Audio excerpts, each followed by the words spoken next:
I remember the day my wife was rushed to the hospital like it happened just yesterday. She had been complaining about fatigue and dizziness for a while, but neither of us thought it was anything serious. Then suddenly, she collapsed at home. I panicked.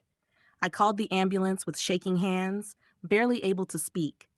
At the hospital, they told me she had a severe infection and needed immediate treatment. I stayed by her side as much as I could. Watching her hooked up to machines, weak and pale, broke me in ways I can't describe. For 2 weeks, my life revolved around the hospital. I barely slept, barely ate. I just wanted her to get better. I would sit by her bed and hold her hand.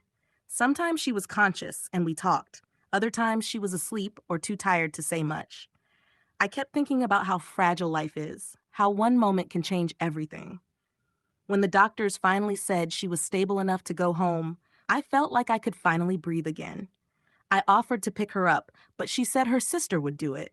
That confused me, but I didn't press her. I figured she might just be tired or embarrassed about her condition. Later that day, I waited for her to come home. I even cleaned the house and made some of her favorite food, thinking we could have a quiet night and begin the process of healing. But the hours passed, and there was no word from her. I texted her. No reply. I called once, then twice. Still nothing. Finally, after 9 p.m., my phone rang. It was her. She didn't say hello the way she normally did. Her voice was flat, serious. She said she was home but staying at her sister's for the night. Then she told me we needed to talk, and that what she was about to say would hurt. I sat down, my heart racing. Then she confessed that before she got sick, she had been seeing another man. It wasn't just a fling, it had been going on for several months. She said it started when things between us got a little distant, and she made a terrible mistake by letting someone else into her life. She said she thought about telling me many times, but then she got sick, and lying to me while I was caring for her made her feel even worse. She said almost dying made her realize how wrong she'd been, and she wanted to be honest now, even if it meant losing everything. I didn't even know what to say. I was numb. The woman I'd been so scared to lose, the one I was ready to help recover and bring back to life, had already broken something deep inside me. I didn't yell.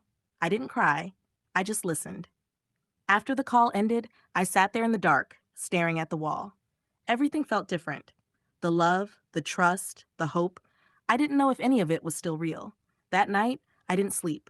My mind kept replaying everything: the hospital visits, the care, the loyalty I showed, while she had been carrying this secret. And now I had to decide if I could forgive or if I had just been a fool, holding on to something that was already gone.